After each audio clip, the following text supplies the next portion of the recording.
Okay, so this is interesting. So this is a very traditional what is believed in the society way of going on a date with a girl, going several dates.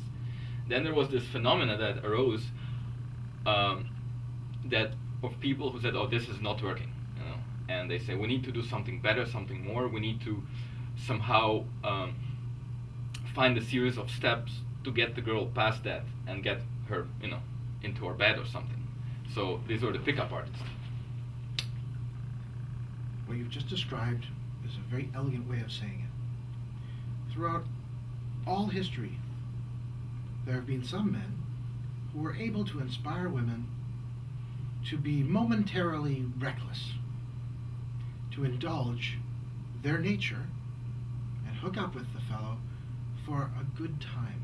Not necessarily a long time, but to satisfy their urge because for whatever reason this man just pushed all the right buttons. Some men have recognized that if a girl is being receptive, they shouldn't think, uh-oh, she likes me, she must be too easy. And instead say, good, she likes me. That seems right, I'm pretty excellent. So, valuing her good judgment and good taste, I'm going to take her home with me now.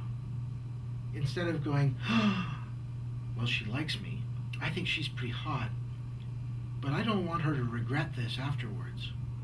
So I'd better just take her number. Now, it's well understood that a woman will forgive you for thinking she wants to have sex with you when she doesn't. But women have a really hard time forgiving a man who does not respond to their wanting to have sex with him. When a woman wants you to have sex with her, and you don't, in essence, you are rejecting her on a primal level. William Cosgrove, great British poet, said, "Hell hath no fury like a woman scorned." To be scorned is to be rejected humiliatingly. So when a woman likes you, enjoys your company, and is clearly interested in taking things to bed, if you hesitate, if you say, I don't want to rush things, or you say, look, let me give you a call later, or whatever. If for whatever reason you don't pick her up, don't take her up on it, or at least say something like, oh, I would so love to take you home right now, but I absolutely can't. Let's make a date for when we can do this. If you don't make it clear to her that you recognize what she's offering, and you're happy about it, she will feel that she's just offered you what she's been raised to believe is her greatest asset, her most valuable thing, her sexuality.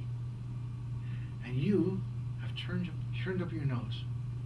That is like rejecting her on every level. It says, I have absolutely no use for you. Because women have been raised to believe it is their sex that makes them worthwhile. And this is, again, sociopathic and psychotic. So, in order for men and women to interact correctly, women need to have a wake-up call. They need for men to recognize these things I'm speaking about, this seductive reasoning. They need to understand it well enough to communicate it to women who, and I'm sure you've discovered this, nod constantly as they're being told this and go, oh my goodness, what you're saying makes so much sense. This is not manipulative, this is not wicked or evil, it's actually emancipating them. Yeah. It takes the boot of oppression off their heads and says, you know what, you can do what you really want to do. And of course the problem in the woman's mind is, wow, this is amazing.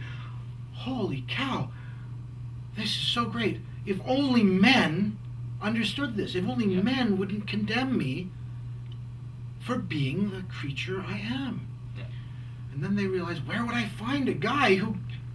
Wait a second. You get this. This actually works out pretty well for you. This is not meant as a technique for seduction. Yeah. I strongly encourage people to take this to every woman. Yeah. And also to share this with every man. Because once people start to recognize the reason things don't work, the reason we envision a battle of the sexes where there's none, is because we've bought into some myths. There's no battle of the sexes. There's just a chasm in between what a woman truly wants and what a man is prepared to accept the woman truly wants. Guys like Zan, guys like me, guys like Steve P. We meet a woman, she likes us, great. We're good for whatever she's interested in. And she goes, how incredibly liberating. I don't need to play games. Yeah. For the full interview, visit betterseduction.com.